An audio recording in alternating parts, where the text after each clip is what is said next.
The condition is really crazy condition. I mean, that shouldn't give away the whole secret to professional windsurf. Andrea Cucchi giving Antoine Elbow a run for his money. Here we go. Woo! What a finish. The guy is kind of talking bullshit. The team's just got to work a little harder. Welcome to the Windsurfing Podcast, back again for episode 16. And this week, we have a bit of a collaboration with Surf Magazine Germany. And we're talking about a guy who started his career in '97. He talks about custom gear at that event. We then talk about the Formula events and how they were going down. And then when he set up his brand at age 32. We talk about how it was to set it up, having a really successful team, and then managing the success of that team was not easy. We talk about present day, we talk about lifestyle in Lake Garda and the amazing things about that famous lake. And we also talk about the future. Who is it? It is, of course, Andrea Cucchi. Ciao Andrea, come stai? Bene, Maciek. All good. How are you? I'm good. As you see, I'm on this beautiful beach here, so I'm good, you know? Yeah, lucky boy. That's right. So you're back from the IQ foil and the world's Formula foil. Hey, it's me doing the interview. Come on, I'm interested. I want feedback. Actually, I was there. I saw you racing. I didn't want to disturb you when you were there, so... Yeah, you're busy. It was cold, you know. I saw it. I felt it. It was like I think we checked was like 5 degrees one morning, and we checked if it was the coldest place in northern hemisphere, and I think it was. We checked like the tip of Norway. It was warmer than the Swiss Alps. So that's super plana. Yes. I was there the first time in '97 for the first my first PW event. You're already spoiling the podcast, man. We're gonna get there. We're talking about your plan. I just told you. Yeah. Oh, okay. Let's start from the beginning then. Andrea Cucchi, you were born in Milan. Exactly. But you grew up in Malaysia, and I think you are the least Italian of all the Italians I know. Yeah, I grew up in Malaysia for 7 years. When I was 5, I moved, when I was 8, I moved to Malaysia for 7 years. And I did the American English school over there because my father had a business.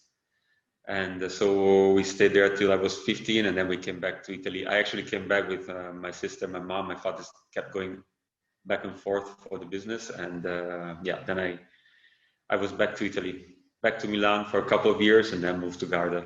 Yeah.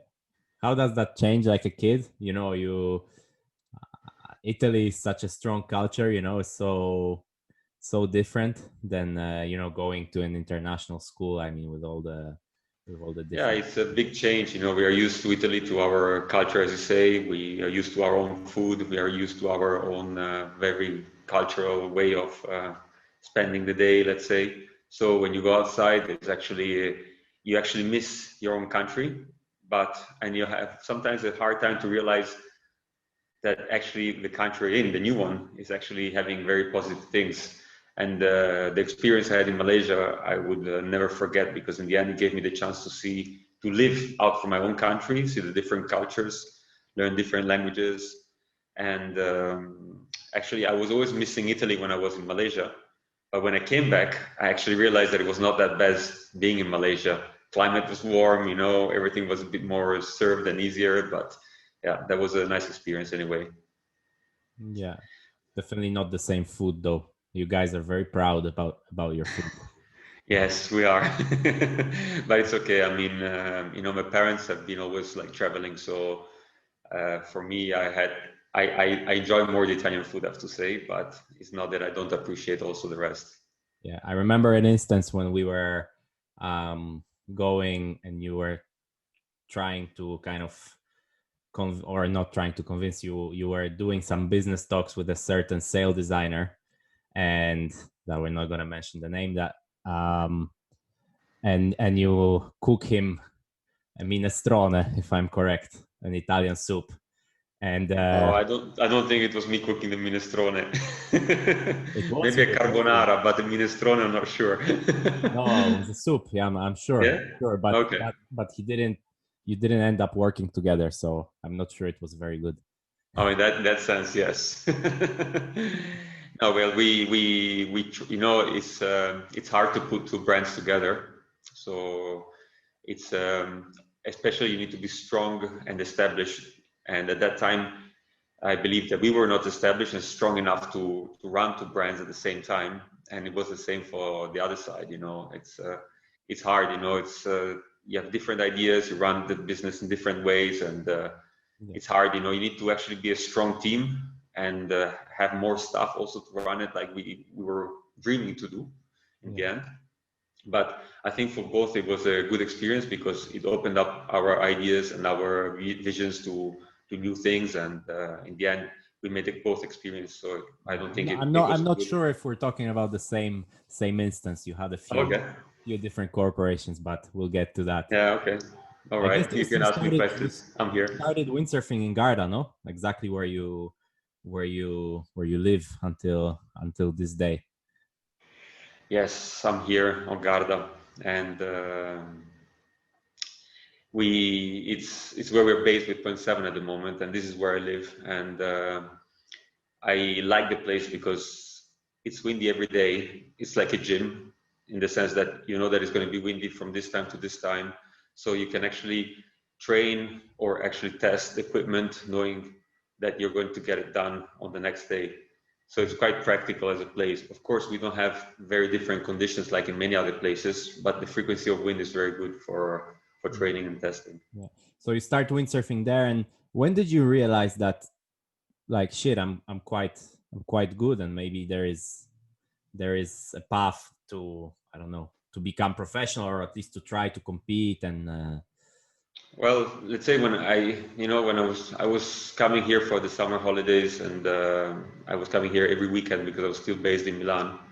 And when I was going out windsurfing, I realized that my speed was good, actually, you know. And I was young, I was 16, 17, and I realized that I was windsurfing with my German friends and out of the camping, and my speed was good. And there was a guy which was actually racing in the camping, and he was pushing me all the time. Come on, get a sail number, you know, come and do the 1 hour classic, which is a historical race that we have here on Garda that you also did this summer. And you did more than once, I think. Yeah, and so I took the sail number and I started racing, and that was thanks to the guys who were around me, you know, who were pushing me to try. And when I did it, of course, my result was not good, but I had fun, and because I enjoyed it, you know, then I tried to do the first time the Italian Championships for juniors. So I was 17, and it was fun because there were also a lot of young guys, you know, of my age windsurfing, and it was nice to meet people of my age having the same passion. So I really enjoyed the lifestyle and the community. And that year I finished the Italian Championship second, and I got some small sponsors from like shops and some sales, stuff like this. And that was just the beginning, but always here on Garda. In Malaysia, when I was living there, I had started windsurfing there actually, but the windy conditions were not that good the whole year round, and the sea was actually quite far from where we were living. Yeah. Were you like always competitive? Because you're not. I mean, when I don't know. I think it's hard for me to say because I know you for a long time. But I think when people meet you, you're not exactly the competitive motherfucker that No. The only thing that he thinks of is how to win. You know, like many of the greatest champions of our sport are, you know. No, for sure. No, that's exactly how it is. And for me, windsurfing was like, I love windsurfing. That's the thing, you know. And racing was more like it's a chance to actually do more windsurfing. So it was a way to live out of windsurfing. So having results brings you money, brings you sponsorships. So it was a way that I could actually live the lifestyle of windsurfing more without having to do something else, you know. So for me, I enjoy the competition, and I get competitive when I'm on the water, but for me, the main thing was like to actually have more time on the water, more time to windsurf. So that was the reason why I actually maybe started more the competition side of windsurfing. Was not so much for the eager of winning, you know. Then of course, if you win, you have more fun, you enjoy it, and you're satisfied. But I always also analyze why I was maybe winning some events, or why I was losing some events, you know, or why I did bad or why I did good, you know. And I was never like, if I was winning, it's like I am the best, you know. No, I won it because of these reasons. And if I went bad, it's like I lost or went bad because of these reasons, you know. So I was not like so thirsty for the win, but I was enjoying it. Yeah. So in '97, as you mentioned, you do your first PWA. Yes. And what kind of tour or what kind of atmosphere did you find there? Well, it was my first event, and I had a wild card thanks to Anders Bringveld, because the weekend before he was here on Lake Garda doing one local event with the whole RD team. There was Robbie Seeger, I think there was also Roberto Riteo, and we sailed this local race, and I was going fast, and then Anders was like, "Come on, you know, you have to come to the PWA next week to Sivaplana. It's a lake, it's like your home spot, you know, you can do good. I will push to get you inside with the wild card because you deserve it." So, you know, I drove to the first event to Sivaplana, and I felt skinny and small compared to all the big PWA guys. And it was a nice experience because there were like, I mean, you can't be friends with everybody on a tour, but straight away I had like lots of friends from between the competitors, and it was a very nice experience. I mean, I was dreaming of this, you know, when I was smaller, to see all these big guys, big pros and stuff like this. I was asking autographs, and suddenly you're there with them competing. For sure, my level was not that big, but you know, it was a very nice experience. The only thing is that on the first start, the official race, I actually had an over early. So, you know, when we did the first start, the race was canceled because the wind dropped, but I had it over early and I was disqualified. And when I went back to the beach, I saw Anders, you know, I was so shy to go next to him or close to him because I didn't know how to tell him that I was over early after he pushed for me to be in the event. You know? That was pretty bad. But then we had like a fun race. That was the only race we had. They put like $1,000 for the top 10 guys. Each top 10 was going to get $1,000. And I finished 10th. Bjorn was 11th. And I remember that I turned around, he was behind me and I couldn't believe it, you know, but that was like a fun race, you know, no win. So nothing to be proud of, but still, you know, it was kind of a nice feeling. And I remember that he blinked at me, you know, like, you know, good. And it made me very happy. And I got the $1,000 and I called home and I said, "Hey, you know what? I got the $1,000, you know, to my family. Can I go to Paros next week to the next PW event?" And my parents, you know, they're like, "Yeah, sure, you know, try, go." And then I went to Paros and that was the start. Yeah. Amazing. Yeah. But then, you know, you're there and it's kind of a gear war, all the custom boards, custom sails, guys developing so much from event to event, or have boards for different events, for different conditions, you know, arriving with a container of gear, etc., was right in the kind of end of that era. Did you have like any chance, maybe except for a fun race, was there any chance to actually perform against these guys? You can always, you know, give the fault to the gear that we were with production gear, you know, and the other guys were with custom gears, you know. I was showing up with 2-3 boards, the other guys were maybe with containers of boards, you know, so there was a difference in gear. And on my second event, which was Paros, as I was saying, you know, one evening Finian was like, "Hey, you come out partying with us tonight?" And I was like, "No, I need to compete tomorrow, you know, I don't go out partying, sorry." And he's like, "But aren't you the guy with the production boards?" And I said, "Yes." "Yeah, then don't waste your time, you know, go out party, at least you have fun." So at that point I was like, "Oh, you know, is it that really bad to have production boards compared to custom boards?" And actually the days after I was caddying for Finian, you know, and I was out with my own gear. I was like on a 6.0 and like a small board. And Finian's like, "Hey, since you're out of the qualifications, why don't you help me caddying, you know?" So I took his 7 meter and his like bigger board, something that I could actually not even think to manage in that wind. And I was actually more comfortable than having my own gear, and then I realized that the gear was extremely important. The only thing was that, that was like 97, 98. The only thing was that anyway, to get custom boards, it's not that you just go to a shaper and you got your custom board, which is going good, and then it was only up to you to get your skills to actually get a result. The problem was that, a shaper would really actually want to make a custom product on your style, which meant that you had to actually maybe pay a budget of 50,000 euros to actually get your own custom boards, like they would actually fit your style, which meant that for somebody who's just beginning the PvB, or between the cost of training, the cost of traveling and all this, having an extra budget of 50,000 euros was not easy.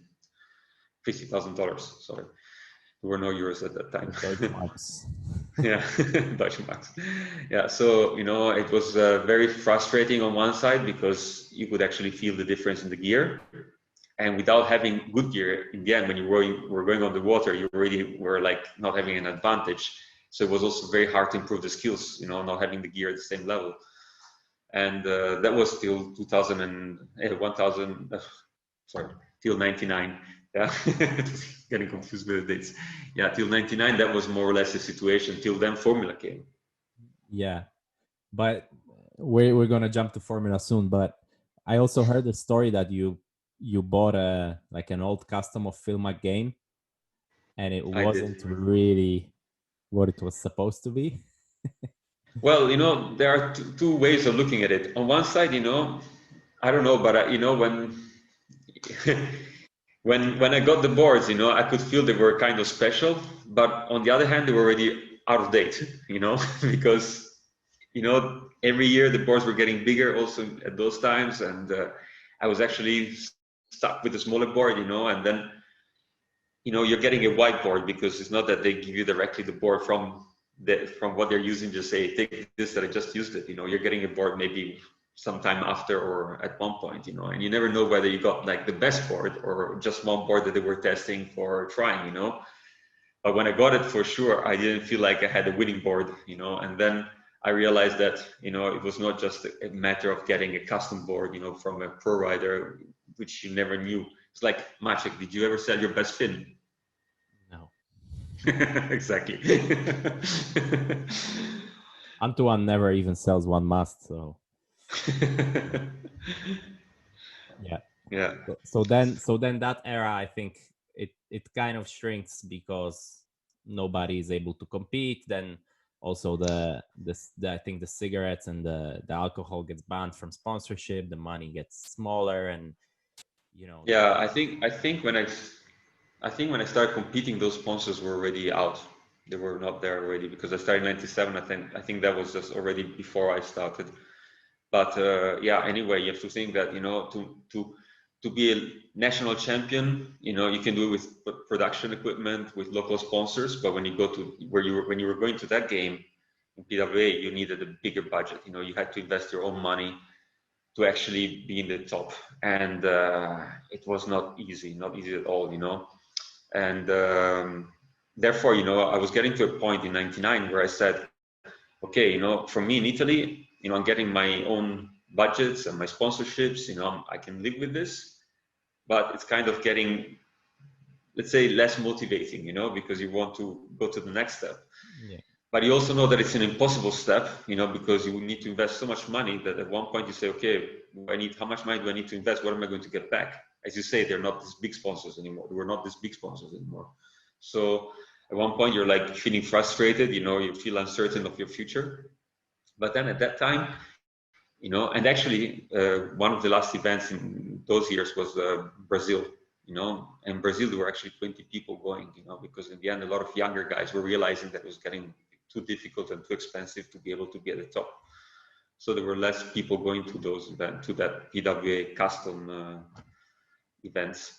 And at that time, then Formula came. So then Formula windsurfing comes in.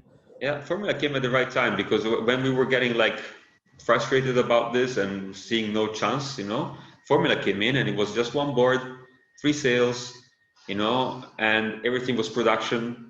And that's why at the first World Championships, which actually Formula was just starting, already the first World Championship, there were 120 people racing, and it was not in Europe where you would expect a lot of people, but it was actually in Thailand in the winter, and there were a lot of riders, and it was a big event.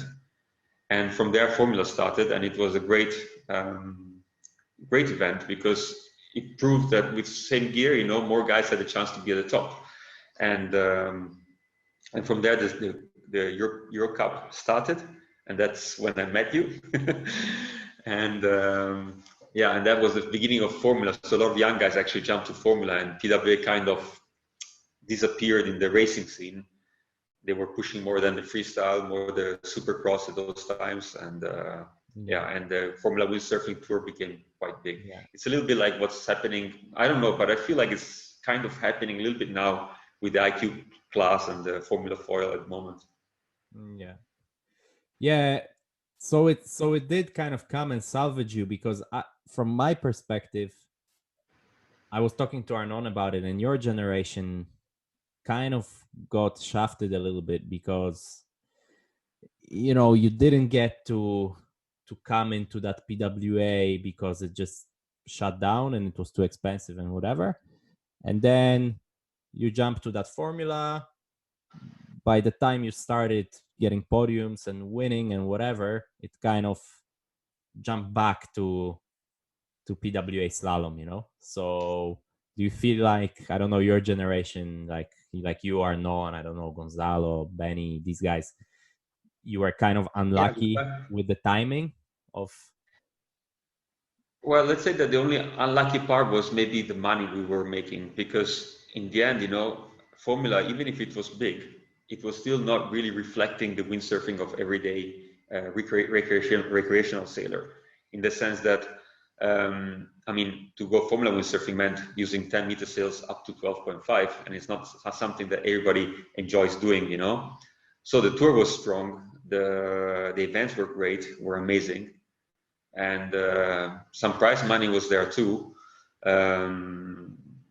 We were traveling only with one board and 3 sails, and it was a lot of fun. We had a lot of fun, and if we have to look at it, at the events, the fun we had, the competitions we had, and the guys I was with, it was very nice. It was one of the best time of my life for racing, for sure. And the unfortunate part was, as I was saying, because the gear was not actually going to the final recreational sailor as slalom did. The budgets we were getting as pro riders was not as big as the slalom sailors at the moment. So let's say that if you were top 5, you would probably get the same value in Formula. Top 5 Formula was getting maybe the same value as a top 20 now in slalom. That was the difference, That was the only thing that we missed. But on the other side, we had a lot of fun, and it was great racing. And so we managed to leave that era as well. And then we went to the slalom, and it was tough because we had to change completely the way we were sailing, but that was good anyway. You were trying to, I think, consciously or not, you were trying to make that also the outside sponsors and whatever. I remember you with blue hair and a website, bluecookie.com, and some fashion magazines and whatever, things like that. So you were living it up. It's I was, well, we have a great example next to me here.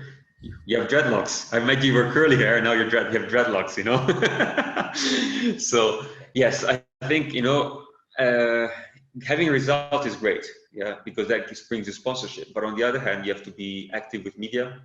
You have to be active in now social media, of course.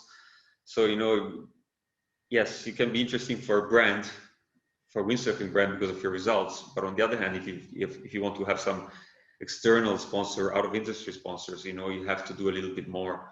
And it's not easy because, as you know, we have to do everything ourselves as providers. You have to take care of your travels, you have to take care of your sponsors, your image, you have to take care of your gear. I mean, you're like a small company in the end, run by yourself. So every detail is very important to stand out. And So yeah, that was my blue hair and trying to be different. Yeah. So then you come back, PWA comes back with the slalom and whatever, and you're on like, okay, let's read this. 14 times Italian champion, multiple Euro Cup podiums, PWA final win, PWA podium, DEFI win champion. And at 32, which is basically like the golden age for a professional windsurfer, you quit. I mean, you don't quit, but you decide like, okay, even though you have pretty much the perfect size, you're like tall, Yeah. moto, like 193, 194, what are you, 95 kilo, you have the speed, like scary. It's like, yeah, in Garda, I don't like to line up with you even now. And like you have everything to try to just put together a run for a world title, a podium, whatever, Didn't that tempt you? Didn't you think like... Well, at those times, we didn't have the Antoine Albo being 47 and still winning. So we didn't have an example that you could actually windsurf till you were 47 and being still the champion. So, I was at 32 thinking I was already old as an athlete, and on the other hand, I also, when I was younger, I was always seeing like, people building up their careers and stuff, and I was thinking, my God, I'm still windsurfing, I'm only windsurfing. You hear people saying, oh, how's your holiday going? You're actually working your ass out, I would say, and people think you're on holiday, and all this from behind, somehow you see other people, starting their own business and stuff like this. You start feeling old on one side, not old physically, or just because you think, my God, I'm 32 already, what am I going to do in the future? And on one side I said, okay, I did till now a lot of racing. I visited a lot of places, more or less it's the same soup. Yeah. So, and I thought, why not do something more, add something to my life and invest in the future. So I thought, I either open a windsurfing center in my Garda, or, at that time I thought, I knew that Peter Muslinger was free, he was making his own Yes Sales brand, and then he stopped, he was free. So I thought maybe, with Peter doing also a sales brand with him could be cool, instead of promoting my own sponsors, promoting my own brand.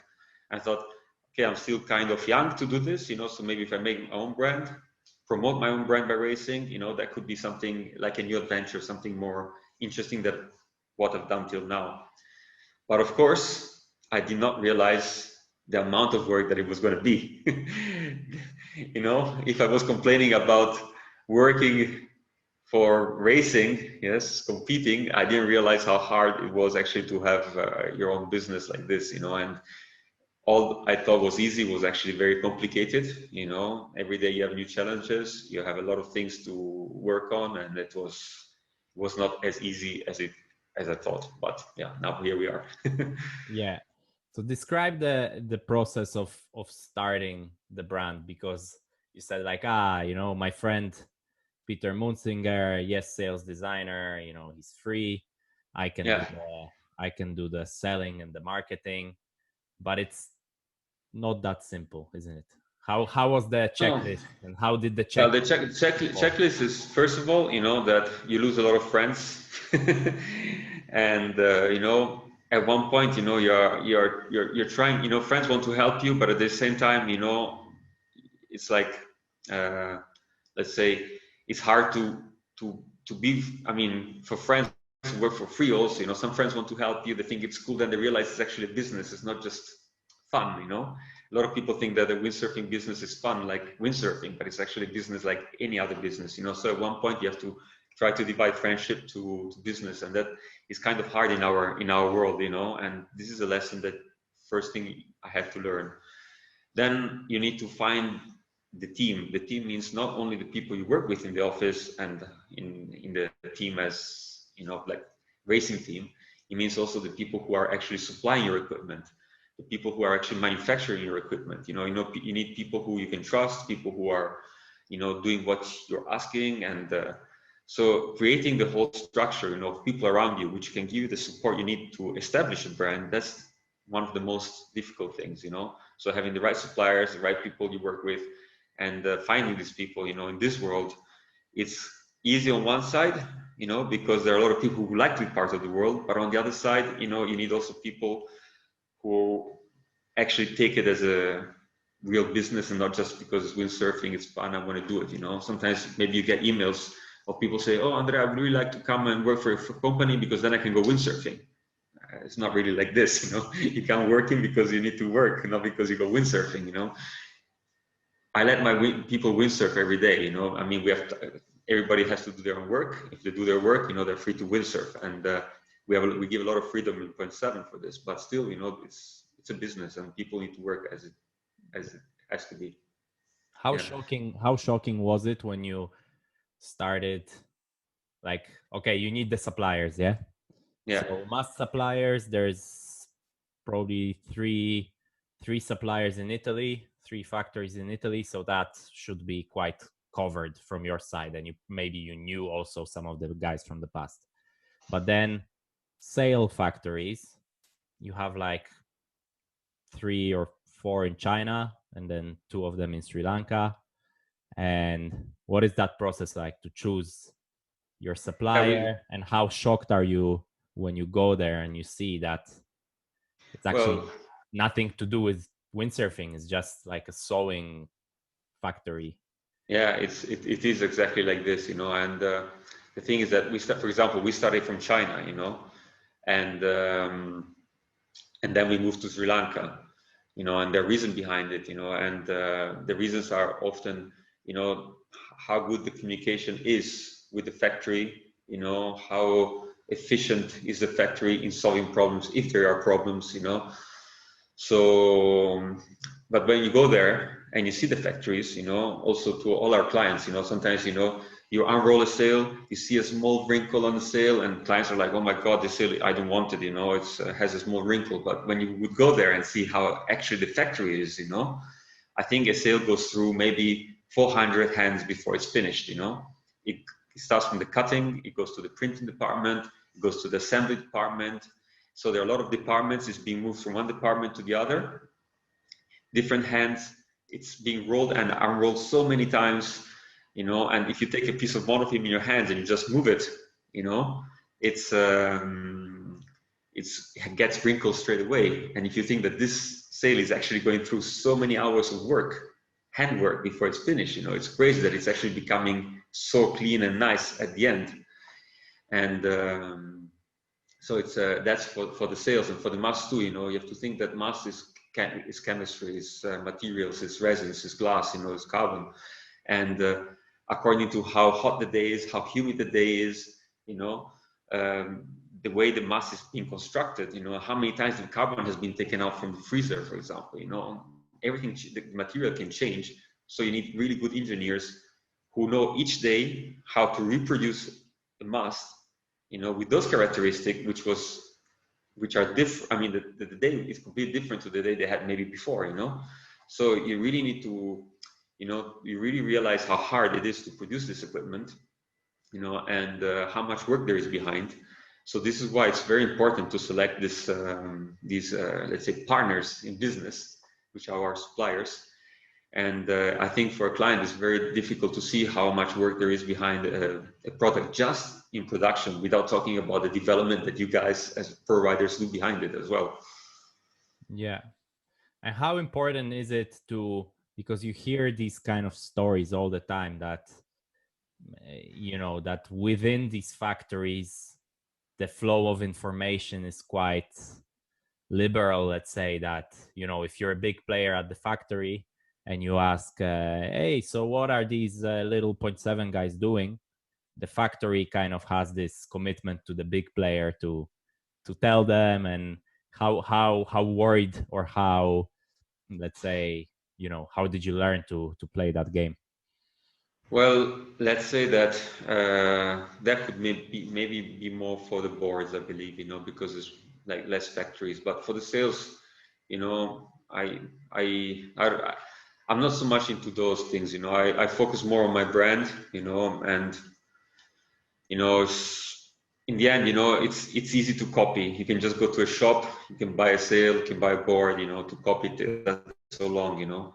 So what's happening in the factory, you know, if some big players want to look at other players, you know, and the smaller players, what they're doing or what they're, you know, I never had that kind of problems, let's say, or that I never went through that kind of discussions with my suppliers, you know. I trust them, and sometimes I see some products which are looking similar to ours in some things, you know, that maybe, but you know, that's how the world is in any business, you know. You cannot change it really, and you just have to focus on your brand and try to be always focusing on your product and trying to bring the latest development to it. Okay. So sail designers, you start with Peter Munzlinger, and Yes. then if I'm not mistaken, Dan Kassler leaves Gastra. Gastra needs a sail designer. They contact Peter. Obviously, you cannot really at that time compete for his services with a player like Gastra. No, sure not. And then, but blessing in disguise happens that you kind of forge this little alliance with Challenger and with Claudio Badiali, and describe how this came about, because I think you were quite, you described one time to me that you were quite surprised that how good the products were, and like how, yeah, you just were surprised because they were right there, you know, at your doors, pretty much like, you know, 5-6 hours drive, and you had no idea that that it was there, you know. Yeah, you know, when Peter stopped, you know, we were kind of panic, let's say, because we said, okay, our sales designer stopped, you know. Actually, for us, it was more like a hard feeling because we started the thing together, and to see him leave, you know, to Gastra, I was like, kind of like, my God, you know, why is this happening? But of course, you know, Peter never had the chance to work for a big brand, you know, and I guess this was like kind of a chance of his life, you know. So I understood his motivation, and I was fine with it. But we had to look for a solution for ourselves, you know. So I was talking to Dan Kessler as he was without, let's say, a brand for windsurfing, you know. He's a sales designer for other things as well. And Dan was like kind of not sure whether to come working with us or to actually do his own brand. So he was like in between the things, and then I had Claudio Badiali calling me, and he said, Andrea, why do you need to go and look for some other sail designer abroad, you know, when I'm here in Italy and I can do the designing for you, you can do the testing of the sails, you know, and that would make things easy. We can share the cost of stuff. And I thought it was actually a really good idea. So I actually drove to Claudio with to talk to him to find a collaboration, to work together, to find a deal. And we agreed on a deal, you know. The thing is that, and I was actually, as you say, I was surprised because he's a really good sail designer.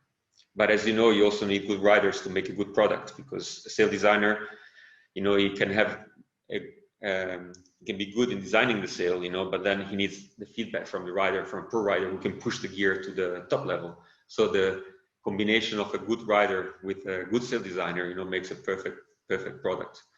And so, you know, we worked together for I think 3 years, and it was working good. But on the other hand, you know, when you have two brands and you're trying to push both the brands, you know, there's always one brand which could suffer more or be hidden by the other. And to be strong with both brands would need also a bigger team, more people, very different ideas to push the brands in different ways, you know. And somehow it was kind of difficult to divide the brands, to be one going to one direction and one going to the other direction. And we tried, and at the end, you know, it was kind of most stress for both, I think, you know. And in the end, it didn't work out. It worked out for 3 years, but then things were getting like very complicated, and we decided to both stop, you know, the collaboration. Yeah. I think, you know, you would have to, you would have, I think the solution would have been at one point, just make one brand, you know, just focus all the energies on one brand, either it was that or the other. But, you know, that could have made the team stronger and more like feeling like But when you have two things like this and they're not really well, joined, then it's kind of some jealousy can come up, and stuff like that. At one point, we took the decision to go our way. Yeah, but obviously the designs that you worked on together stayed with 0.7, right? And from there, it had to play a part also that you felt like, okay, we have the base, now the products are good, and to modify products that are already existing is completely different than designing something from zero, right?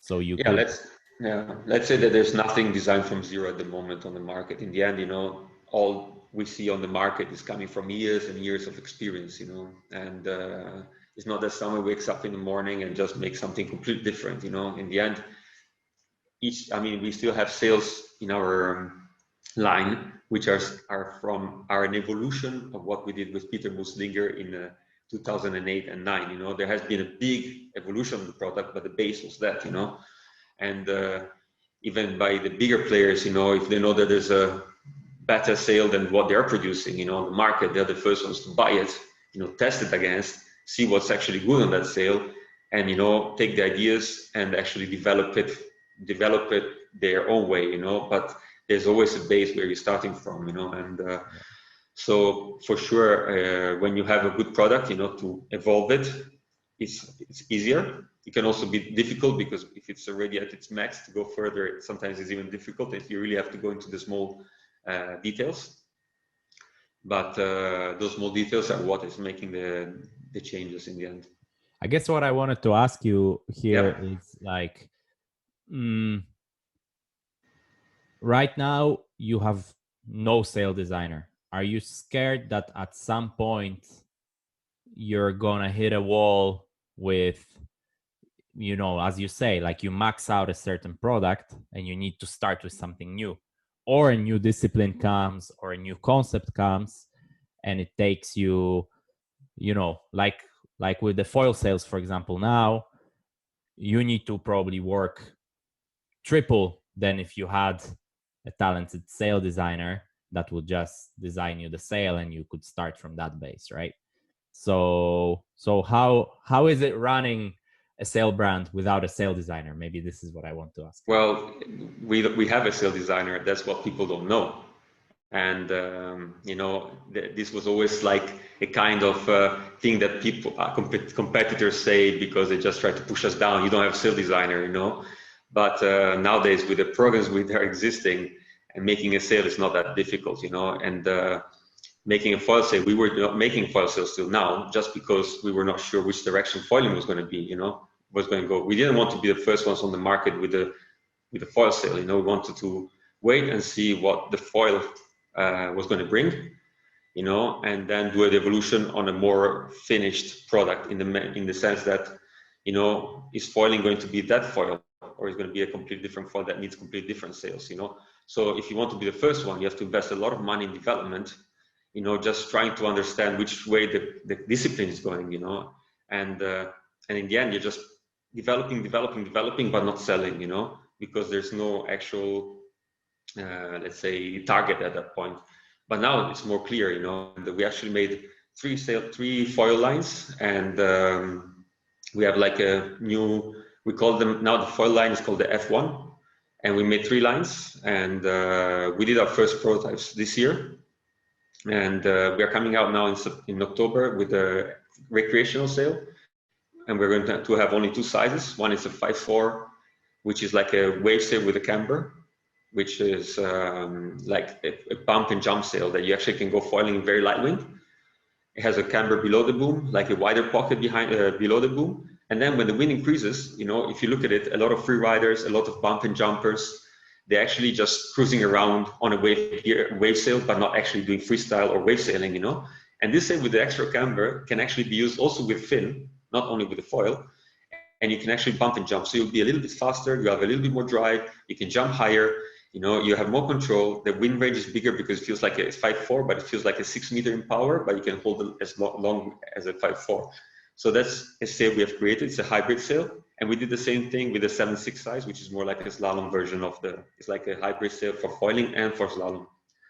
Then we developed like the 6777 and the 90 for foil slalom, you know, and that was a kind of difficult sail for us to do, but not because we don't have a sail designer, because just that everything kept changing. First, we had to make a foil sail for slalom. Then the feedback of the riders like, no, we want to have a sail which is good for foiling and for slalom at the same time. So we developed a sail which could do both, but in the end it's a compromise, and we didn't really like to compromise for our slalom or a compromise for our foil. So now for 2021, we are going back to a full foil slalom sail, which will be used only for foiling.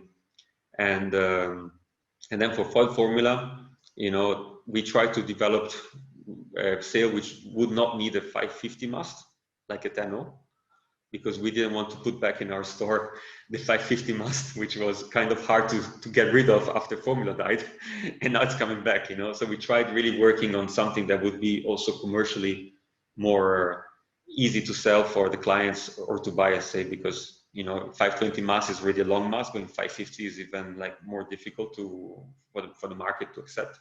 But in the end, you know, we have to give up. We have to go on a 550 mast for the formula foil sails. So we will have a 80, 90, and 10. So we're actually designing 3 different sail lines. And, you know, sail designer or not, you know, some people can say what they like, but we are designing our own sails, and you will see them very soon on the market. Yeah. So shifting gears from that, what do you think sells a windsurfing sail in 2020? 2020, we have to think that clients look at their sails, meaning that, you know, it's, I mean, you have to spend your own salary on a sail, which is not a cheap object. So what is that sail going to give you? You know, what the sail gives you is not only how the sail is going to work, but it's also how long is it going to last? How, if I have a problem, is the service going to be there? You know, more or less all the products on the market can be good at the moment, but, you know, it's more the feeling you're giving with the product. It's more the service you're giving with the product, you know, the lifestyle you're selling with the product. And that's what's also selling a lot, the product, you know. And of course, you know, then if you have riders which are winning with the product, you know, it's actually like putting a stamp that your product is working. And but what is more important now for the public, I think, is what you're giving them as a brand. That's what's selling the sail or windsurfing product. So it's very important, you know, that the quality is good, that the performance is good, that if there's a problem, you're standing behind the client, that if he doesn't know how to trim the sail, he can contact you and you can tell him how to trim it. You know, he needs to feel that there's someone behind it. Yeah. So you feel like the fact that you're personally there, you're personally on the beach, you're, you know, you're the boss of a windsurfing brand, but you're actually approachable. You're an ex-competitor, but maybe you're more famous now than than when you were competing. All these things, they really help the personal relationship with the client really helps. Yeah. Yes, it helps a lot. Of course, you know, I cannot be myself everywhere in the world, you know, trimming sails for the clients. We try to have people who work with us to be around and helping the clients if they need some help in trimming the gear or if they have questions. But, you know, I get a lot of emails I think maybe 40% of my day is answering emails to clients who are asking for advices and things like this, you know, and it's a very technical sport. It's a very difficult sport, you know. A lot of people maybe windsurf 2 weeks a year. So it's hard to know all about the sport. It's hard to know how to put the gear together, you know. And if you know that a brand can actually give you the support as well, not just, you know, being interested in selling you the sail, but also interested to make you have more fun and making sure that you're buying the right gear that you need, you know, this actually helps a lot. And as you say, you know, I go to the beach, you know, I have a lot of people coming to me asking questions and stuff like this, and this is helping as well. Yeah. How much good riders impacts selling? I'd say that You need- And do you feel like you were unprepared to sell when you had already great riders? Let's say. Yeah, sometimes, this is the thing, is that, the riders are like, it's like, I mean, it's not that you take the best rider, and suddenly you're selling sales. I mean, the best rider has a cost, so it's easy to get the rider by just paying the rider. Of course, the rider is not going to jump on a sale which doesn't work, because otherwise you cannot obtain the results, But let's say if you just have a good rider, it's not that you're going to sell the equipment. You need the whole structure. So you need from the service, from the distribution, from the let's say from the product being good, and when you have all this, then the rider is also important, But it's like, if one of these pieces is missing in the company, you cannot expect the rider to be selling your products if you're not giving the service. You cannot expect the rider to be helping you selling the products if you don't have the product, So you need to have everything, before you can having a rider, let's say. I mean, the whole package needs to be complete in the end. So we had, when we started in 2008, 7, with the first slalom sale, we had Jose Bahadur from Guadeloupe, who went to a speed event, and he was actually winning with our racing sale, the speed event, and it was, I remember there was Finian. I'm not sure if it was Antoine or Bjorn who was second, but he was first, unknown guy with an unknown sale, but the product was not ready to be as good as the others on the market, So we had requests of the product, but then the expectation was higher than what the product was, and this is also not good.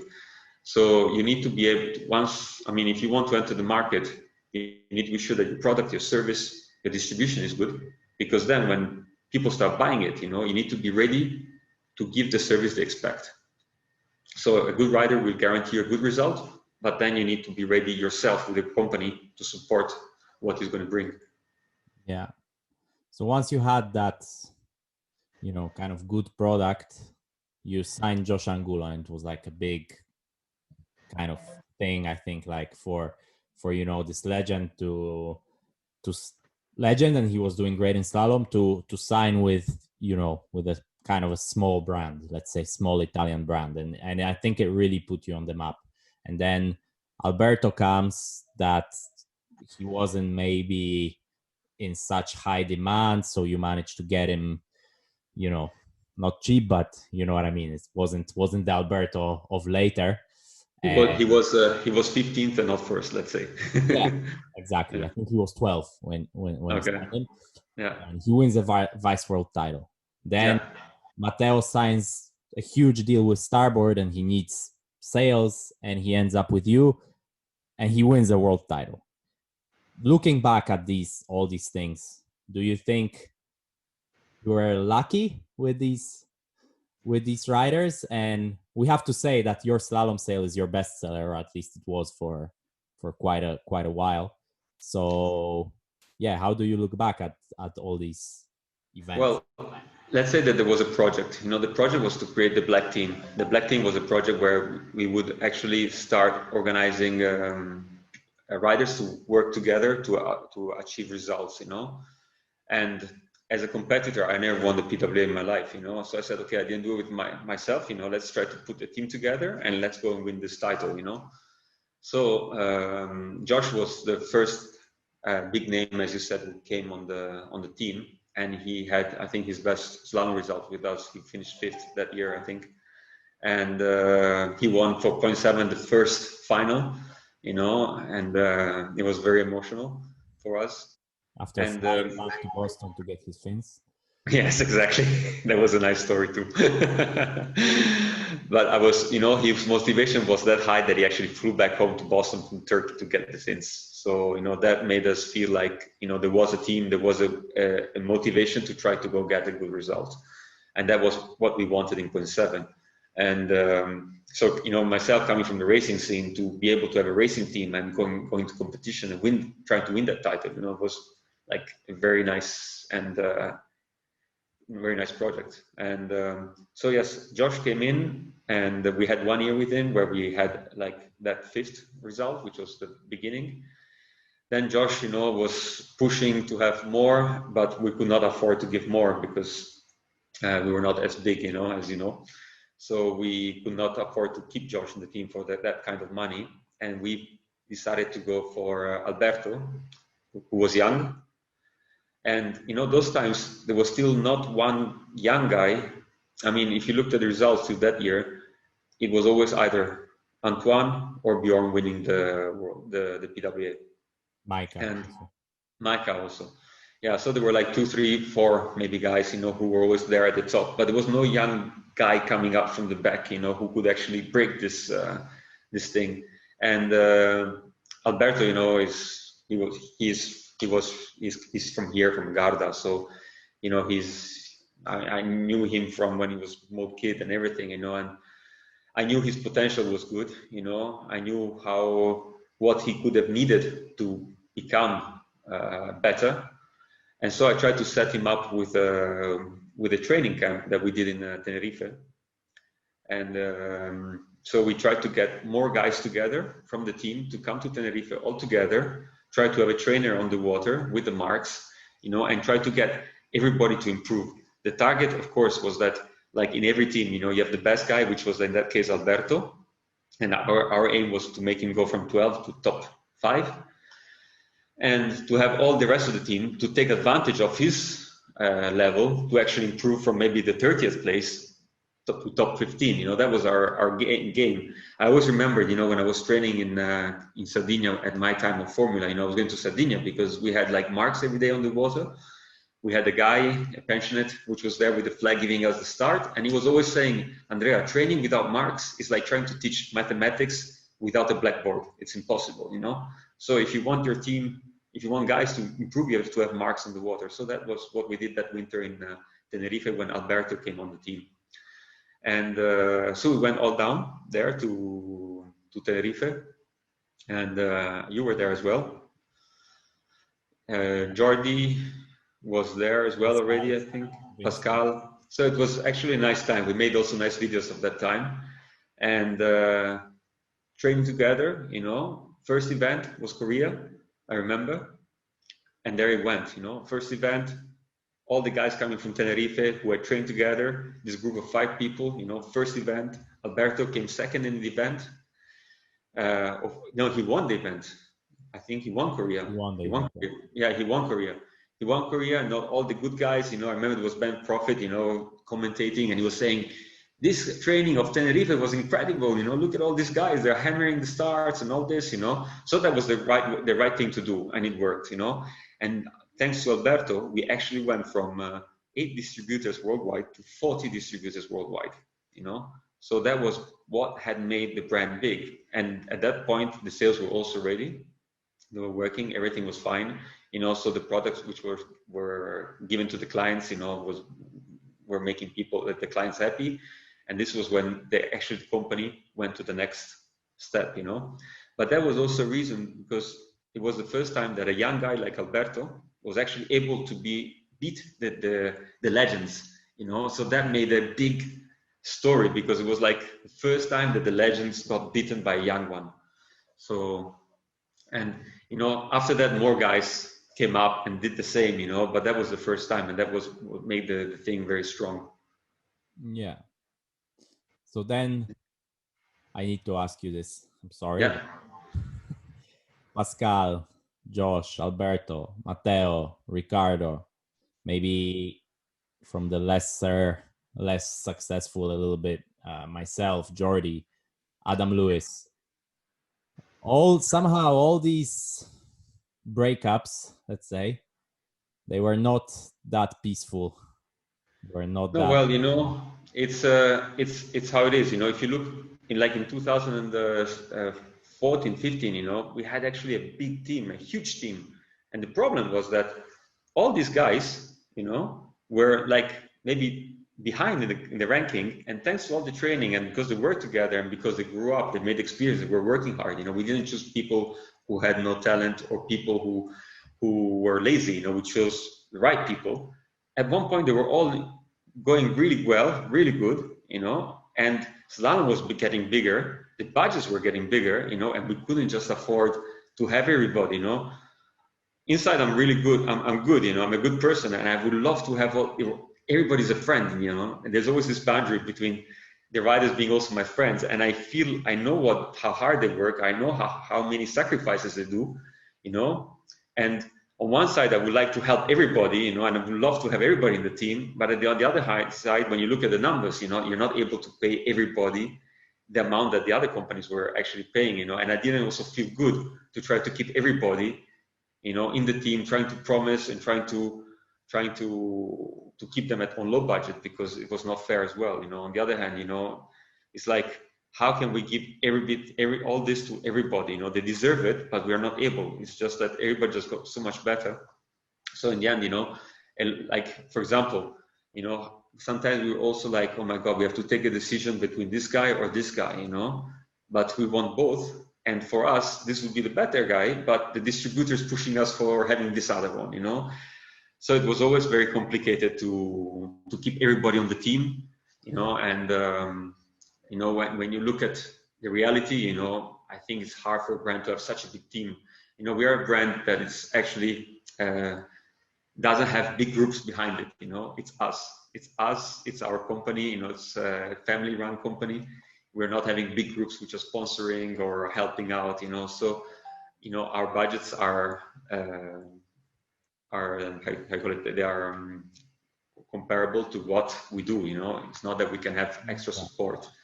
So we actually did have an extra support one year. We actually found a sponsor, you know, and was supporting Lena, which was Oakley, you know, was supporting Lena, was supporting Chala, you know. So we had also a friend who said, come on, I helped you a little bit with the black team, you know, I want the black team to grow, but, you know, it's like sometimes a little bit of support, you know, then you can keep the team bigger that year, but then, you know, it's not possible.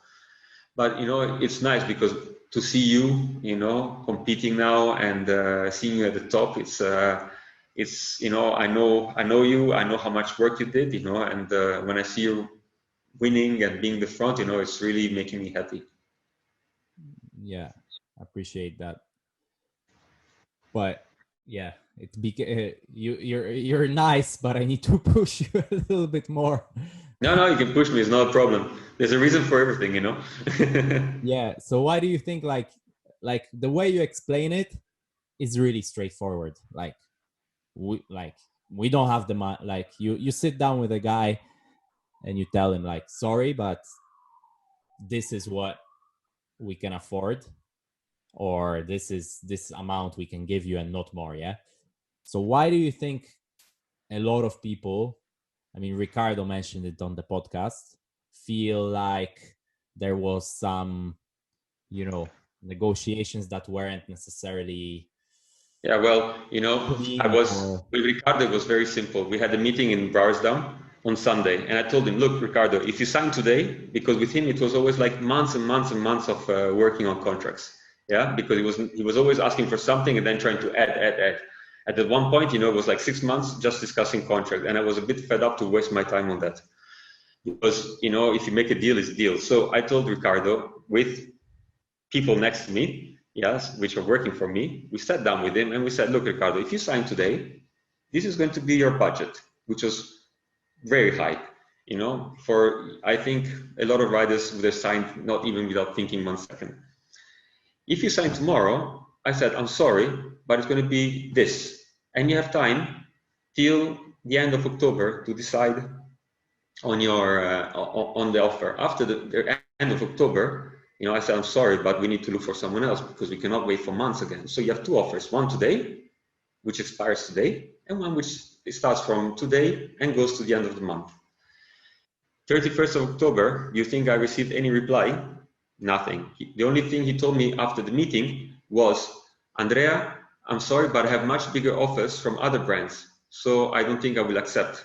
But give me time that I need to find out. And I said, yeah, but if you already have bigger offers than what I'm offering, why you're not going directly? Yeah, it's very simple.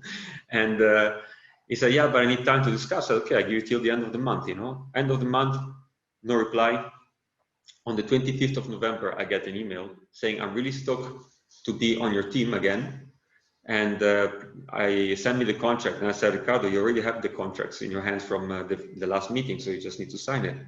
You know, so but send it again. So I sent him the contract, which was not the big one of Sunday, you know. And then he's really upset because he said that was the contract that he had wanted to sign. Yeah, but sorry, you know. He started going on that I gave him an offer which was not real and all this, but it's all documented on emails. It's all with witnesses. So, you know, what can I say? You know, I can't say much. Yeah. I think also when you don't get back to your sponsor on a deadline, you know, it's not that good. You know, I understand, you know, Ricardo on one side, in the sense that he became with us vice world champion waves, you know. So you're vice world champion in the waves, in a sport, you know, you expect big money, big sponsors, you know, but we are windsurfing still, you know. And I understand the frustration a lot of times of the riders, but we have to face the numbers, we have to face the reality of the sport.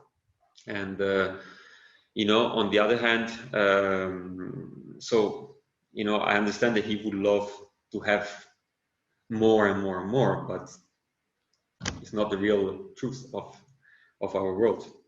Yeah. So do you think that being personal and being, you know, friendly and being actually doesn't help in business?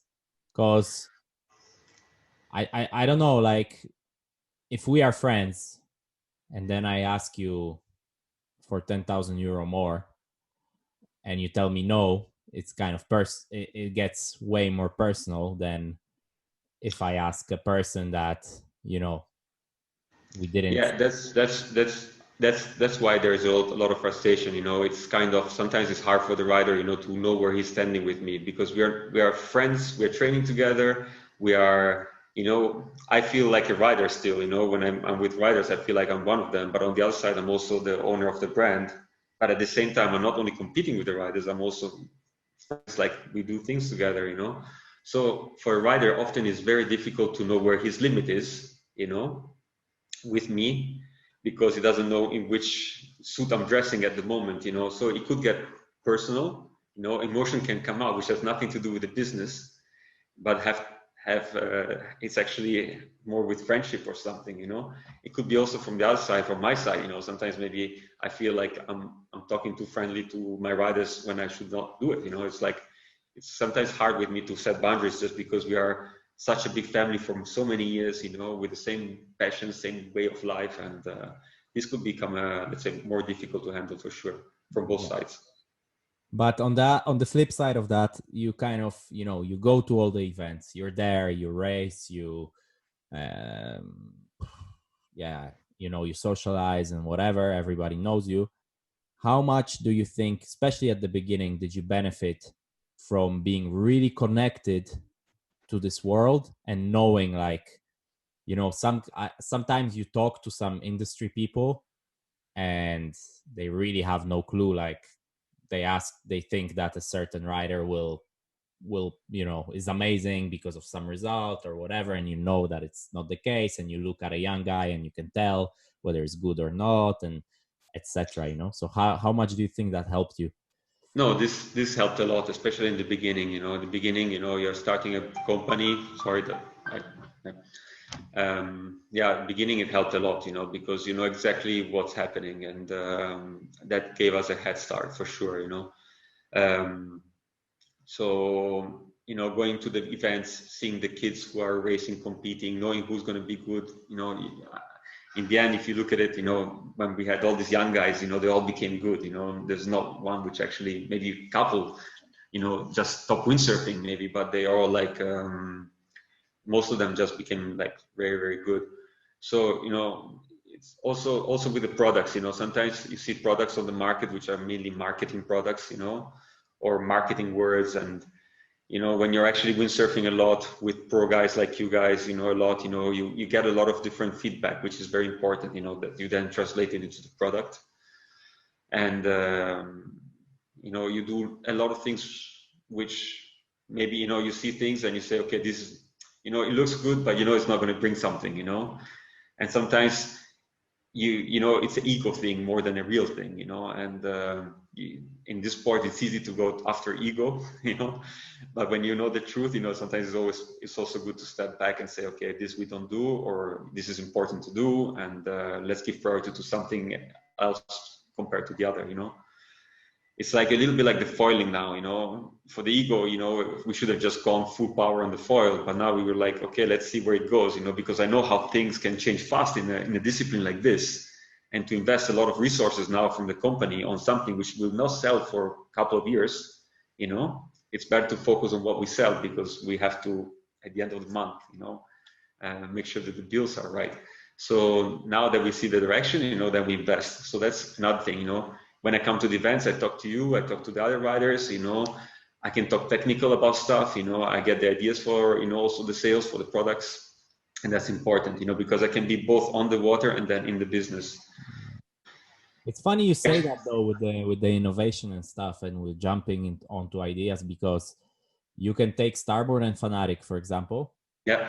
And Starboard really grew and really made their name on having every new gimmick available, you know, for the public. So when there's something new, when there's a tandem, they release a tandem. When there is, maybe not anymore now, because you reach a certain level where might be nothing new, but actually with the foiling, they release all the foiling line, etc., etc. And then Fanatic are more the ones like your philosophy, you know, like taking it more easy. Yeah, taking it easy, seeing where the trend is going to go, and once the trend is established, you jump on that and you milk the trend, you know, and then you kind of wait. So both can be successful, right? And absolutely, they can both be successful, you know, absolutely. But on the other hand, you know, it depends also, you know, it's like we are not producing, for example, for foiling, you know, we are not producing the foils, we're not producing boards, you know, and foiling actually is born from the foil, from the board, you know, and then what you put on top comes after at the end, you know. It's more like you have to wait a little bit with the sales to see what the foil are going to be, you know, to then know what the foils are going to need to perform better, you know. So we had to wait, for example, for us, I thought foil, we had to wait a little bit to see how the boards were going to evolve, what the boards were going to need, what the foils were going to need, you know. Then once you have the feedback, you know, on what is needed on the foil to be better, then you can start developing the sail. So in that case, for the foiling, you know, it was also kind of that we had to wait, you know. And that was it. Speaking of boards and speaking of things that help you sell, I had Patrick on here, and he told me that he wants to make sales to have a package in the shops, and for selling, that it's really important to, you know, to be able to sell a package, and that a shop or a customer, he wants to go online or he wants to go in the shop and he wants to have everything at once. You've tried some sort of alliances, little or smaller or bigger, with Patrick, with Nove, now with AV boards, with Aurelio Verdi, whether it's being through your personal sponsorship or through distributors and through all these things. Do you think it's important, and why did you never really go into it 100%, you know? Yeah, because, you know, sometimes you get kind of, you know, sometimes you need packages for like a windsurfing center. You know, windsurfing center is a water sports center, so they need like from the SUPs to windsurfing to kiting to wetsuits. So to have a package for sure is helping, you know. But for a private client, you know, he's more like, I like that product, I want that product, you know, and doesn't mean that he's not going to get that product because it's not matching to something else, you know. So it's, you know, we always wanted to focus on our own brand, and we want that our brand can be used on all the boards. You know, we don't want to focus to have our sail working on that board. I also don't think it's real. You know, in the end, I think more or less, you know, you can make every board work with every sail. You know, it's it's just tuning, and if it's a good sail, it will work on all the boards. If it's a good board, it will work on all the sails. That's what I feel. And you know, so in the end, to marry with a board brand, let's say, would just limit, would limit the things that you can do. And that's why, we always work together for some situations. Let's say there's a windsurfing school which needs boards. I don't have the boards, I could call up Patrick Nove and say, hey guys, do you want to we have a school who's looking for boards. Are you interested? So this is kind of working together for some projects, but we never actually like married to a board brand, because we want to focus on our rigs. We want to focus on our own style. We don't want to mix together with other brands, then it's always like this, different brands, different owners, different ideas. So we want to go our way. We want to produce our products like we want, and then of course, if there's a way to work on something together, on some projects, we are more than happy then that to support each other and to help out. Okay. The package, in the end, you have to think that shops exist. Yeah. So the shops are doing their job. They are buying equipment from the companies, putting it in their shops or on their online shops. So the client can always go to the shops and buy the equipment. That's their job. Our job is more like to do the equipment, to produce the equipment, to develop the equipment. And we have a lot of work already just for the rigs. If I have to think that we would have to develop special, develop proper boards, proper SCPs, proper everything, it would be a lot of work. We need a lot more people, it would be just a little bit kind of losing the energy to... There was a project though, no? I remember something. I'm not sure what it was, but there was supposed to be 0.7 boards for a moment. I'm not sure what it... No, we had, of course, we have factories, contacting us often, saying, why don't you make your own boards? We can do the production for you, So we always had, people pushing, and sometimes you're like, get excited about making your own boards maybe, but then you realize that, it's just better to focus on, we prefer to focus on one thing, and boards is also like, can be more complicated for some other reasons, there's less producers, there's more shipping problems, so we stick to our sales and to our rigs for the moment. Yeah. So tomorrow, you're gonna wake up. Actually, not tomorrow. We're taping this on Saturday. So on Monday, let's say on Monday, you're gonna wake up. You're gonna sail. Then you're gonna go to the office. Then maybe you're gonna sail again and go to the office again, or stay in the office the whole afternoon. And it's kind of Groundhog Day every single day there in Garda. How does it not get boring, or how do you not, miss motivation to wake up at 6 and go to Malczezina and sail? And, how long do you think you will be able to keep going like this? Well, let's say that when I go windsurfing in the morning, it's also for testing, so there's always something new to test. So when you have to go out and test equipment, it's always motivating because you have new stuff to try, and I get excited by this. Then there are days where I don't have to test, that I'm still excited to get up at 6 because I know that I have friends slalom sailing, and I love going slalom sailing with my friends, and just fighting and showing who's the fastest. So I enjoy that, it's part of my life going windsurfing, and when you do it here in the morning early, I know it's hard to get up early, but some people do it to go to work, and I can only feel lucky to get up early to go windsurfing, and when you have 2 hours on the water till 8 o'clock, 8:30, and then you go to work, the day is completely different, you go to work with another mentality, you go to work with another feeling, you tackle problems, you tackle things in a different way. So for me, it's very important to be able to go windsurfing every day. And if it's no wind, I still go race biking in the morning. If it's no wind and I'm tired, I'm happy to wake up at 6 anyway to do emails and work, because in the end you get into the rhythm. It's not anymore about getting up at 6. It's more like going to bed early to have an early wake up, So if you go to bed at 12 o'clock, 2 o'clock in the night, then it's going to be impossible to be ready in the morning. But if you can change a little bit your lifestyle, then it's okay. Yeah, and it helps that you never drink. If I'm correct, you never tasted alcohol in your life. So never had alcohol in my life, so that helps. Now I'm also older, I'm more relaxed. I don't need to go out partying and do all that stuff. So it's an easier lifestyle. Sometimes I miss the waves when I'm here, for sure. But then, you can travel a bit and do some wave sailing, some surfing. Yeah. There is a when you go on a spot map. I don't remember where the spot map was, but there is a spot that is a wave sailing spot in Garda, somewhere in the river mouth. No, forget it. Forget it. You know, yeah, people here who don't go often to the seaside might think it's wavy, but there are no waves. The amount of quad fins Yeah. and wave sails you see in the morning in Malcesine surprises me every single time. I've been going there for 10 years or more, and every single time I'm shocked how much wave gear there is on the beach. It's crazy. I know.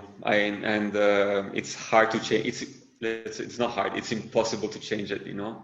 But I think also, you know, people maybe are, you know, they're working hard during the weekend to go out slalom sailing, you know, in strong wind conditions, because in the end, in Malcesine in the morning, the wind is strong. You know. I mean, it brings you again not stress, but you need to be ready. You need to be fit. You need to be, you know, putting some power in. And if you go on wave gear, you know, it's just more relaxing and people enjoy it like this, you know. And I think they get scared. you know, they get scared to go slalom. we're selling the dream, you know.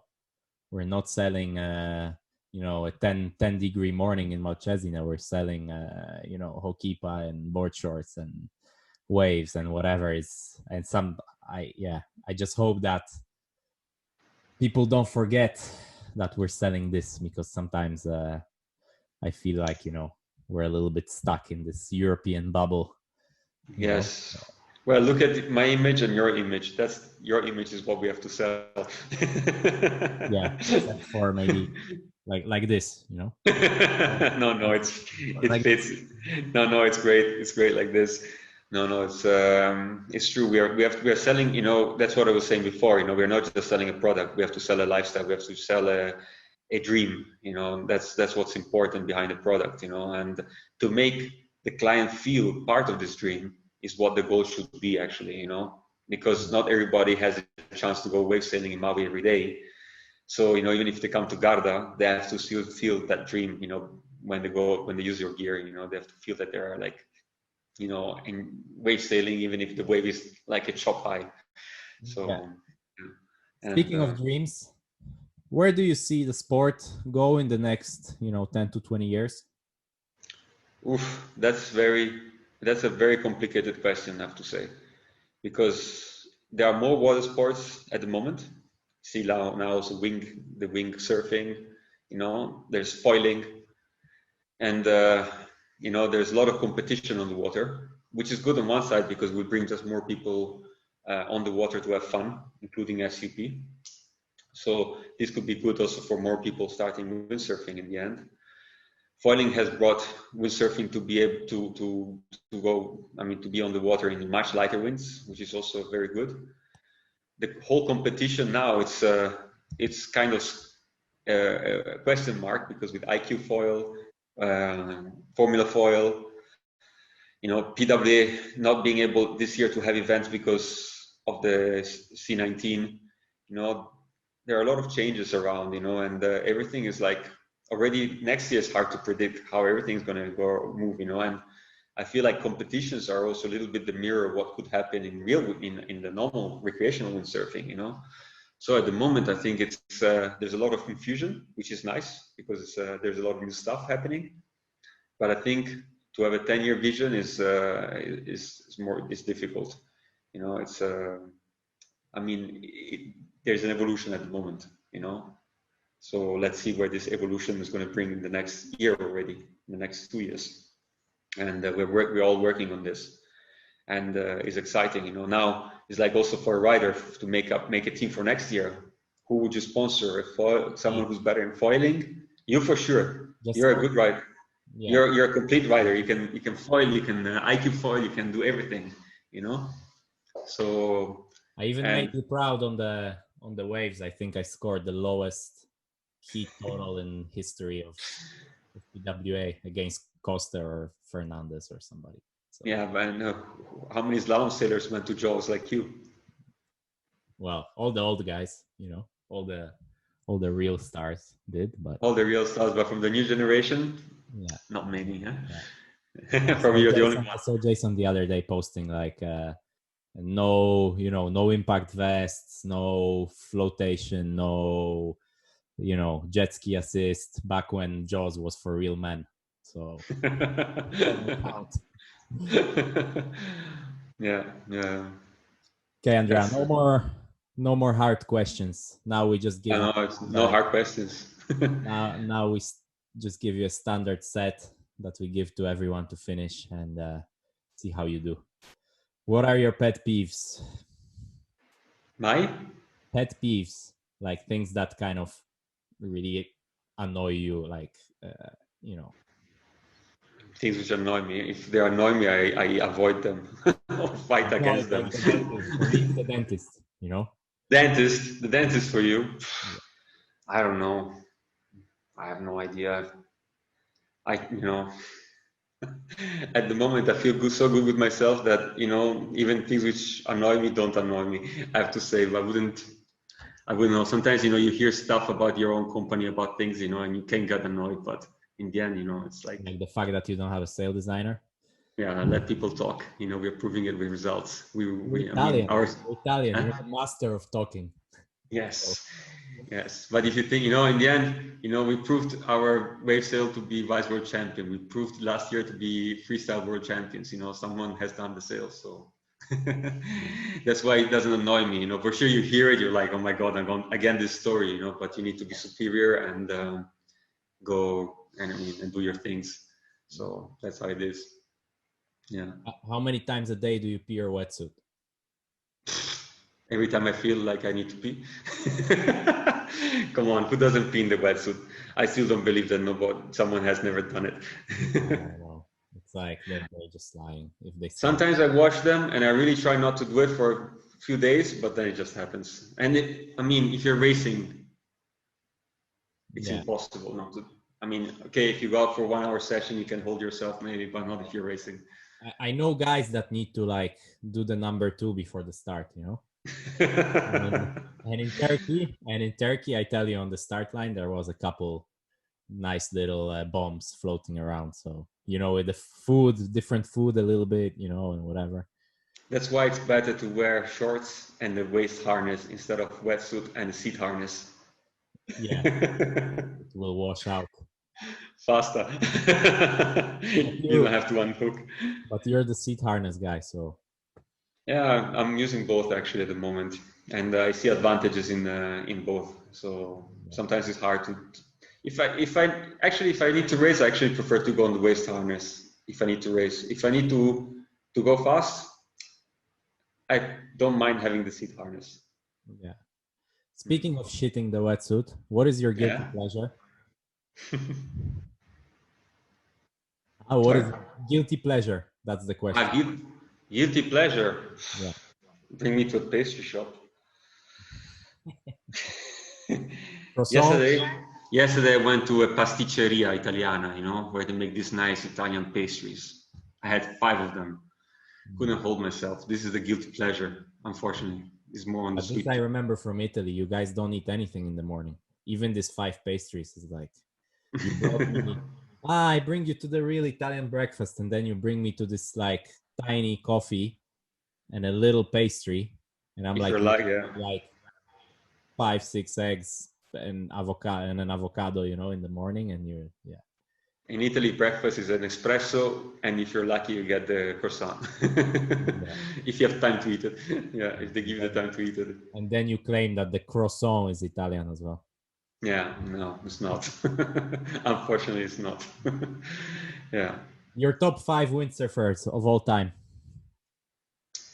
Maciek at the moment, because he's complete. Yeah, for sure. I'm watching you this year. It's amazing what you're doing. So if I would have to choose now one guy to sponsor, would be you, because you're complete. And for sure, Anders Bringdahl, I will never forget. That offer. I will never forget for sure Alberto Menegatti, because he was a brother. We were often fighting together, even if we were friends, fighting, arguing, just because it was this kind of brother relationship. And he brought us a result which changed the company. And for him not being here with us is very, very sad. And then for sure, I will never forget Anders Brindel, because he pushed me to go to the first PW event, you know.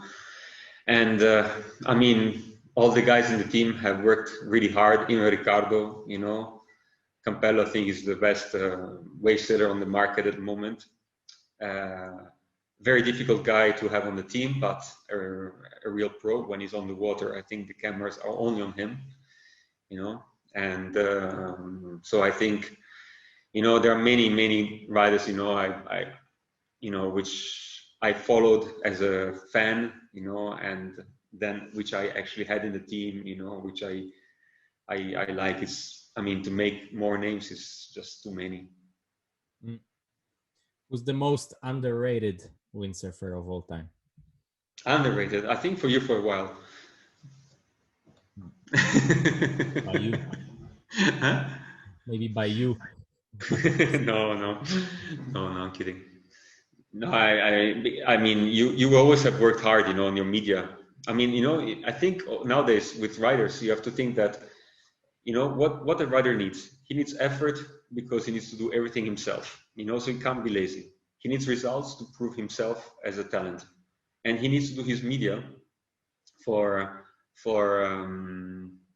let's say, for completing the package as a rider nowadays, you know. I mean, YouTubers, for example, you know. So I always think that if you have these three things, you know, and you're zeroing one of them, you know, if you multiply this, you will get a result. But if you're zeroing one of them, you will get 0 points, you know.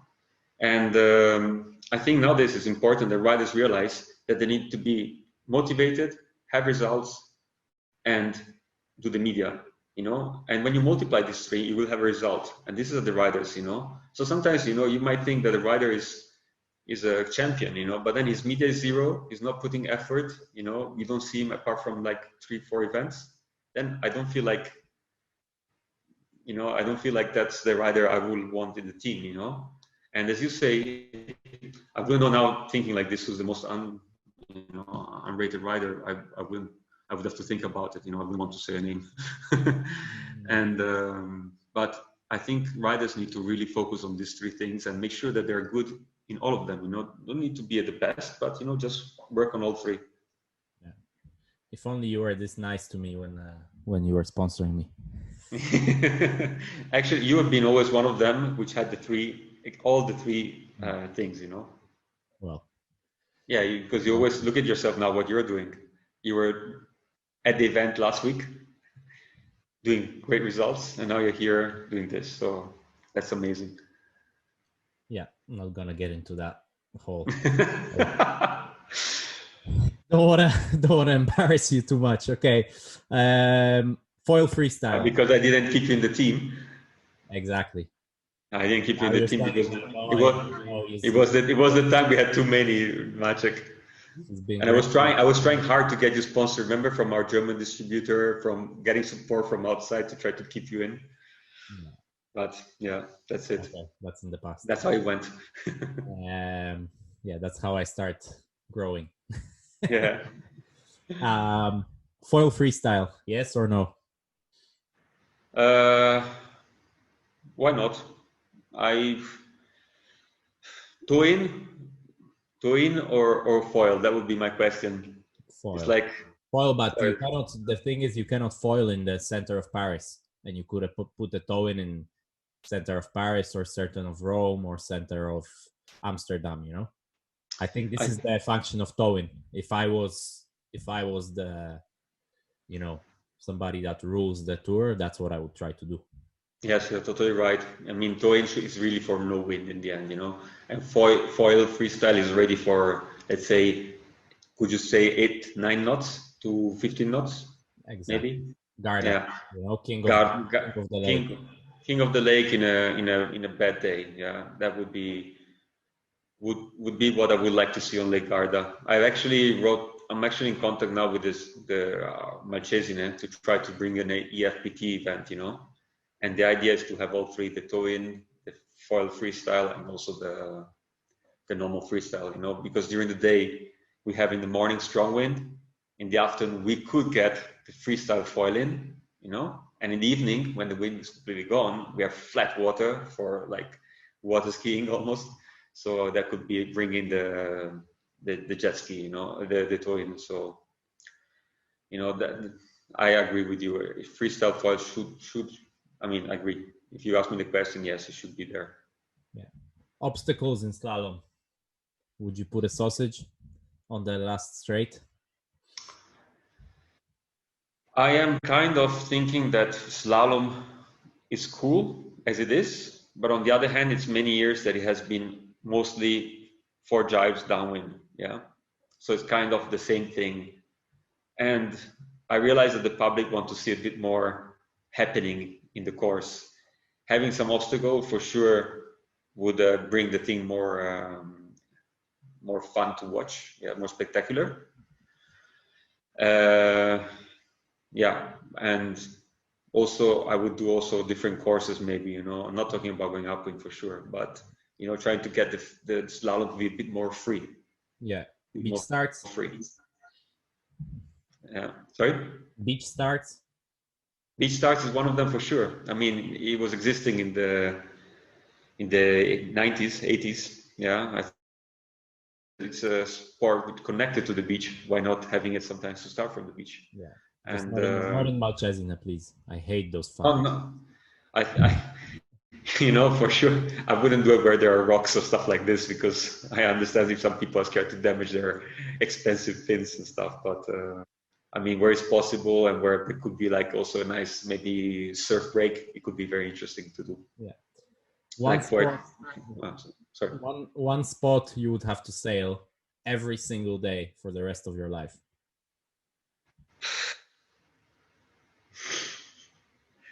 Well, it's actually happening. I'm sailing my home spot every day.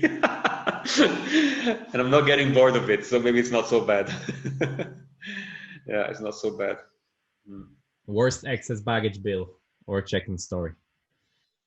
Check-in story. Oof. How many do we have, Maciek? We have a lot of them. Mm-hmm. And I think the worst is always when you actually have to buy a new ticket and change airline company, or actually like when you're in Australia and they tell you that you have to actually ship it by container back home, you know, and those are always the worst, you know. And yeah, so let's say that always in '97, first time I was doing the PWA, I was with Rosati, Andrea. He was my travel companion for a lot of years in PWA, and we went to the airport in Rome with 27 trolleys of equipment. 27 trolleys of equipment.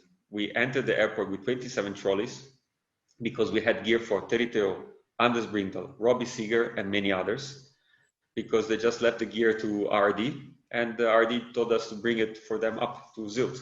So we had to fly with 27 trolleys, which means like over 50 bags. When we entered the airport, the airport staff came to us and said, out. They didn't want even to hear our story. They didn't want to know where we wanted to go. We had to go. They just said out. Yeah. So we actually had called who brought us the van to the airport. We unpacked all the bags completely. We put all the stuff inside. We had bags on the roof of the van because the van was not, I mean, it's a huge one, but was not big enough for all the stuff we had. And we had to drive the whole night for racing the next morning. So practically we arrived and I refused to go racing because I was dead. Also because at those times the vans were not this nice, comfortable Mercedes, Volkswagen, you know, they were like going maximum 80 kilometers an hour, 70 kilometers an hour up the hill, you know, on fourth gear. It was a nightmare to get there. Yeah. Yeah. What's the furthest you traveled specifically to see a girl? Kilometers, my friend. Kilometers. Kilometers. Always with the excuse of windsurfing, maybe, but kilometers. Yeah. Yeah. Who is the best cook on tour? Rosati, come on. Huh? He saved my life in Korea. He was taking a huge bag of food and he was cooking every night in his room. Perfect Italian food with nothing missing, not one ingredient missing. Yeah. And in Korea, you know how hard it was for us to eat their local food, you know. Yeah, even for me, even for a Yes. guy, it was hard. And I remember the last time, I think you didn't go. I think it was last year or 2 years ago. Rosati, they X-rayed his bag and they realized there was food inside, and you're not allowed to bring fresh food internationally, you know, outside of EU. So they tagged the bag with a little. I was there. I was there. I was there, and the tag was actually making beeping. Yeah, it was a beeper. Yeah. Yeah. So the closer we were getting to the customs, the harder it was actually beeping, you know. And Rosati tells me, Andrea, I take the gear inside the X-rays now, and you just walk out with the bag full of food, you know. And I said, I'm sorry, I'm not going to smuggle out the bag full of food with a thing, you know, beeping. I said, no way, you know, we're going to get trashed, you know. And it's like, okay, we need to find a way, you know. So there was a lot of confusion because everybody arrived at the same time. So there were like hundreds of board bags, you know, and everybody was putting the board bags through the X-rays to exit the airport, you know, because they wanted to X-ray all the gear, but not the normal bags. So in this confusion, in the end, Andrea managed to just run out with this bag that's beeping, you know, and throw it in the truck, which actually brought it to the beach the same day. The next morning, the truck arrives to the beach with all the gear. We go to the truck and we hear beep, beep, beep. It was still beeping. Yeah. The food. But that bag saved our life for that week in terms of food. Yeah, definitely. Yeah. Who was your worst competitor? The guy that you saw in your heat and you were like, shit.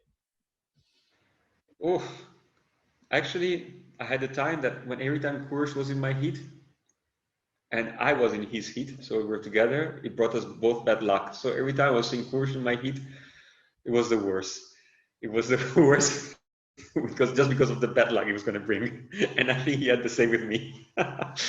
Yeah, but you know, That's why you sponsored him later. Yeah, then that kind of stopped actually. Yeah. Yeah. And last but not least, who would you want to hear on this podcast? Who would I want to hear on this podcast? Matteo after his first IQ foil race. But straight after. Straight after. Straight after. Now you already rectified all his comments, and of course, you know, it's racing, and I think it must have been very frustrating for him. I totally understand his frustration, and you know, this is how it is sometimes, unfortunately. I can tell you, I was there, and first of all, we wouldn't be able to put it online because YouTube would definitely block it. And second of all, I've never seen the guy so pissed in my entire life, and I know him for 15 years or whatever. So yeah, true. It was fun though. Now, you know, when you look back, like in the moment, you're so pissed and so emotional, and then you kind of look. I was pissed as well because I, you know, kind of stopped with no wind and whatever, but then you look back and you kind of, I don't know, somehow you laugh at these things. So yeah, but you also, you know, in the end, when he analyzes the fact that he was top 12, you know, and it's being top 12, I think that event was already, let's say, goal, you know, because you don't know what you expect, you know, and everything is new. And of course, when you have a lot of first place, you know? He was top 3 actually, not even. Yeah. 12, you know, yeah. Let's say to get in the top 12 for the rules they had, you know, that you managed to get top 12. He was actually top 3. If you count their single results, you know, he would have been top 3 easy. And actually, that was his real result would have been top 3. But of course, with the rules they were making, you know, already being part of the top 12 is a good thing. And then being new regulations, new rules, you know, everything. Even the judges, I think, have a little bit to learn or to definitely, yeah. So I mean, this mistakes the judges did, you know, can happen, and of course someone has in the end ends up paying, and this time was Matteo, unfortunately for him. But you think it makes the judges and the class look bad, or it makes the rider look bad when a rider just lashes out so hard, you know? Because I was wondering about this, and I had a lot of discussions with this, because I'm also, you know, I can go quite hard as well sometimes. So, well, you know, the thing is that we riders, if I put myself as a rider in this moment, we are there. We're living the moment. We are in the water and we are racing. We see better what's happening than maybe a judge sometimes, because we are there. We know what we train for and what it has to be. And so we are right in the end, when we are having these comments, But from the outside, spectators want to see the action and they're not really interested in all this thing, And in the end, they know that Matteo is world champion. They know that Matteo was in the first, in the top 3, And in the end, they're not so interested, I think, in knowing that the judges made a bad work. They actually they saw the show, they liked it, they found it interesting. Matteo is a champion. They know he was unlucky because everybody saw that he was not planning at the start, because there was no wind. So I think, I'm creating too much polemics. Should be more internal in the end, because I think outside people don't really care. Maybe more the people who are connected to the riders are more into it. But otherwise, we have to work more into, letting the judges be sure that next time they don't make mistakes, because for them it's one race, for us is an important result in the end. Yeah. So nowadays it's lashing out on social media, and back in your day it was doing a number 2 in a plastic bag and throwing it in the judges' tower. It was not me, that one. Huh? I know who did it, but it was not me. I know who did it as well, and should probably bring him and ask him. He would have. The fact, is that, people will say, "Come on, you did good. You're top 3. You did 8th, 7th, whatever. And then inside, you could have been top 3, and you're like, you have to kind of swallow this thing down, and you know the truth. And if you complain, you feel like you're the crying baby, but it's actually, it's hard, Sure. Yeah, it's terrible. Okay, Andrea, thank you so much for your time. Thank you, Maciek. It was nice to see you. What's your next event? When I'm going to see you next? I don't know. PWA France got cancelled, so the only thing that's left news. Is the IQ Foil Worlds in Garda. So, okay. So you can sail. We're going to be, I think, in Limone or somewhere like on the other side there. So you can come with your slalom gear. I can foiling now. I learned it. Yeah. Believe. Yeah, I can foil. I had to learn it. In the end, I'm really convinced slalom rider, but I had to learn it for work. I had to learn it. I enjoyed it actually, but let's say I get more adrenaline slalom sailing at the moment still. Yeah, sure. Yeah. How is it? Can I ask you a question? Yeah. You formula sailed, and now you formula foiled. What is the difference in tactics? Or do you feel like, formula windsurfing for me was like fun because of the tactics, right? Yeah. And slalom is more fun, but formula was fun for the racing part of it. Is it the same in foiling, or is it like you get more emotions from the speed? I don't know. At some point, I grew up formula sailing, but when I was 18, 19, I couldn't look at it anymore. Because just going windsurfing on formula gear was not fun. So then, the only fun was competing. But here you have the fun competing, but you also have, it's nice to go sailing, and fly around. So, and the tactics are different because you have way more inertia. So, for example, if you don't make the mark, you can just kind of do a curve and maybe make it, or you can, I don't know, like if you feel like you have speed and you don't have the angle, you can go below someone and overtake. In the formula, you had to be Antoine Albo to do this, Yeah. So there are more components that more ingredients you could use on the angles on are a foil. better. Silvaplana, you used to, what did it take you? 5 tacks to make it to the upwind mark, Yeah. Now it takes 2. So it is a little different, but in the end, course racing is course racing. So I think if you want to compete next year, you're welcome. Just set up your sails well. come race with We're us. working on it. And if you have to choose between foil slalom or foil upwind, Oh, for sure, you choose slalom. No, it's double the speed. You're competing head to head. It's not that we are competing, me and you, and I see you once in the race on the upwind mark or twice on the two upwind mark. I'm there with you, and if you have the balls to push on the limit, you're gonna go faster. I'm gonna go faster. We're gonna battle in the jibes, But it's just me. You talk to the SRSX fleet and whatever, and for them, they don't see the beauty in that. They see the beauty in the tactics and whatever, So, and in pumping, for some reason, I don't know how. Yeah. But still, if you have to choose between foil slalom or normal slalom, like you would go for It's just different conditions, Like if I have to choose between full power 5.4 and 7.8 or 8.6, I'm always going to choose 5.4, in Fuerte or in Pozo or whatever. This is the ultimate. But you get that. But I think it's the ultimate because you don't get that very often. Have it every single day, then you're probably you have problems with your knees. I think you start having knees problem. Yeah.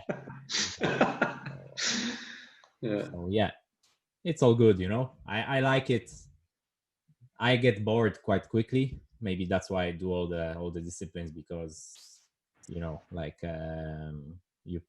do foiling for 2 weeks, then you do slalom for 2 weeks, and you're happy, or whatever, Today you do foiling, tomorrow you do slalom, next day you do waves.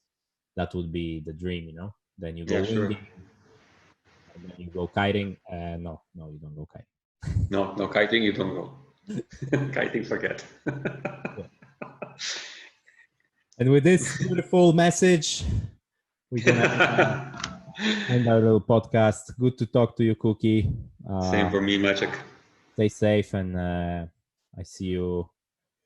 I see, and you and your gel around. Yes. I will wait for you here. Yeah. Take care, All man. right. Ciao, bello. Have time. Ciao. So thanks again for tuning in, and big thanks to Surf Magazine for their collaboration in this, and obviously Maciek Rutkowski, who's going from strength to strength. If you want to keep these podcasts coming, if you're waiting every week for the next one, you should support the channel, because it's only happening because some guys out there are supporting the channel. There are brands supporting the channel, and the more support we get, the more stuff we can bring. They're not cheap to produce these things. They're bloody long, so it takes a while. So if you want to chip in some beer money, support the channel, you can do that with a link below. Obviously, subscribe to the YouTube channel so you don't miss another episode. And if you liked it, give us a thumbs up like. It makes a big difference on the channel to whether YouTube give it to more people and show the channel around. I'll obviously stick links to other episodes up there, and stay tuned. Lots more coming.